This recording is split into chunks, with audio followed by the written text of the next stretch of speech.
ವಾಣಿಜ್ಯ ನಗರಿಯಲ್ಲಿ ಕತ್ತಲ ಲೋಕದ ಕ್ರೂರಿಗಳ ಅಟ್ಟಹಾಸ ನಡೆದಿದೆ. ಕಾಲೇಜು ಮುಗಿಸಿ ಮನೆಗೆ ಹೋಗ್ತಿದ್ದ ಹೆಣ್ಣುಮಕ್ಕಳನ್ನ ಅಡ್ಡಗಟ್ಟಿ ವಿಕೃತಿ ಮೆರೆದ ಪುಂಡರು ಅದನ್ನ ಪ್ರಶ್ನಿಸಿದ್ದಕ್ಕೆ ಮನೆಗೆ ನುಗ್ಗಿ ರಕ್ತದ ಹೋಳಿಯಾಡಿದ್ದಾರೆ. ಚಿಕ್ಕಬಳ್ಳಾಪುರ ಜಿಲ್ಲೆಯ ಚಿಂತಾಮಣಿ ನಗರದ ಆಶ್ರಯ ಬಡಾವಣೆಯಲ್ಲಿ ದುರಂತ ನಡೆದಿದೆ. ಕುಡಿದ ಮತ್ತಿನಲ್ಲಿದ್ದ ಕಾರ್ತಿಕ್ ಮತ್ತು ವಿನೋದ್ ಎಂಬ ಇಬ್ಬರು ಪೋಲಿಗಳು ಕಾಲೇಜು ಮುಗಿಸಿ ಮನೆಗೆ ಹೊರಟಿದ್ದ 18 ವರ್ಷದ ಮೇಘನಾಳನ್ನ ಅಡ್ಡಗಟ್ಟಿದ್ದಾರೆ. ಮೇಡಂ ಅಂತ ಅನುಚಿತವಾಗಿ ವರ್ತಿಸಿ ಮೈ ಮೇಲೆ ಬಿದ್ದು ವಿಕೃತಿ ಮೆರೆದಿದ್ದಾರೆ. ಇದರಿಂದ ಬೇಸತ್ತ ಯುವತಿ ಕಪಾಳ ಮೋಕ್ಷ ಮಾಡಿ ನಡೆದ ಘಟನೆಯನ್ನು ತಾಯಿಗೆ ವಿವರಿಸಿದ್ದಾಳೆ.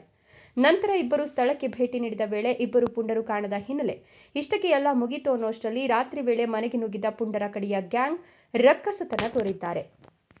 ಇನ್ನು ಮನೆಗೆ ನುಗ್ಗಿದ್ದೇ ತಡ ಕಣ್ಣಿಗೆ ಮಣ್ಣು ಬಿದ್ದವರಂತೆ ಅಕ್ಕ ತಂಗಿಯ ಮೇಲೆ ಮುಗಿಬಿದ್ದಿದ್ದಾರೆ. ತಡೆಯಲು ಬಂದ ತಂಗಿ ನಿಹಾರಿಕಳ ಮೇಲೆಯೂ ಮನಸೋ ಇಚ್ಛೆ ಹಲ್ಲೆ ನಡೆಸಿದ್ದಾರೆ. ಅಷ್ಟಕ್ಕೆ ನಿಲ್ಲದ ಪೋಖರಿಗಳ ಅಟ್ಟಹಾಸ ಅಕ್ಕ ಮೇಘನಾಳ ಹೊಟ್ಟೆ ಹಾಗೂ ಕತ್ತಿನ ಭಾಗಕ್ಕೆ ಚಾಕುವಿನಿಂದ ಮನಬಂದಂತೆ ಹಿರಿದು ರಕ್ತದ ಮಡುವಿನಲ್ಲಿ ತೇಲಿಸಿದ್ದಾರೆ. ಸದ್ಯ ತೀವ್ರ ರಕ್ತಸ್ರಾವದಿಂದ ಬಳಲುತ್ತಿರುವ ಅಕ್ಕ ತಂಗಿ ಇಬ್ಬರನ್ನು ಹೆಚ್ಚಿನ ಚಿಕಿತ್ಸೆಗಾಗಿ ಕೋಲಾರ ಜಿಲ್ಲಾಸ್ಪತ್ರೆಗೆ ದಾಖಲಿಸಲಾಗಿದ್ದು, ಮೇಘನಾ ಸಾವು ಬದುಕಿನ ನಡುವೆ ಹೋರಾಟ ನಡೆಸುತ್ತಿದ್ದಾಳೆ. ನನ್ನ ಹೆಸರು ನಿಹಾರಿಕಾ. ನಾನು ಮನೆಯಲ್ಲಿರುವಾಗ ನಮ್ಮಮ್ಮ ಊರಿಗೆ ಹೋಗಿದ್ರು. ಮನೇಲಿ ಯಾರೂ ಇಲ್ಲ.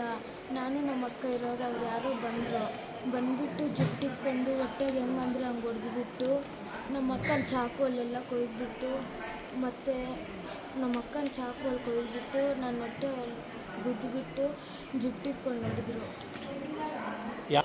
ನಮಗೆ ಗೊತ್ತಿಲ್ಲ. ಒಂದು 40 ಜನ. ಏನಂತ ಹೇಳಿ ಹೊಡೆದ್ರು? ನಿಮ್ಮಮ್ಮ ಎಲ್ಲಿ, ನಿಮ್ಮಮ್ಮ ಬಂದರೆ ನಿಮ್ಮಮ್ಮನೆಲ್ಲರೂ ಸಾಯಿಸಿಬಿಡ್ತೀರಿ ಅಂತೆಲ್ಲ ಬೆದರಿಸಿದ್ರು ಸರ್. ಅಷ್ಟೇ ಹೇಳಿ ಹೊಡೆದಿದ್ದವರು. ಇನ್ನು ಚಿಂತಾಮಣಿ ನಗರ ಪೊಲೀಸ್ ಠಾಣಾ ವ್ಯಾಪ್ತಿಯಲ್ಲಿ ಪ್ರಕರಣ ದಾಖಲಾಗಿದ್ದು, ಪೊಲೀಸರು ಪುಂಡರಿಗಾಗಿ ಜಾಲ ಬೀಸಿದ್ದಾರೆ. ಹಗಲು ಹೊತ್ತಿನಲ್ಲೇ ಹೆಣ್ಣುಮಕ್ಕಳ ಮೈ ಮೇಲೆ ಬೀಳುವ, ಮನೆಗೆ ನುಗ್ಗಿ ಚಾಕು ಇರಿಯುವ ಇಂತಹ ಪುಂಡರ ಗ್ಯಾಂಗ್ಗೆ ಕಾನೂನಿನ ಭಯವೇ ಇಲ್ಲವೇ ಎಂಬ ಸಾರ್ವಜನಿಕರ ಆಕ್ರೋಶದ ಪ್ರಶ್ನೆ ಈಗ ತೀವ್ರಗೊಂಡಿದೆ.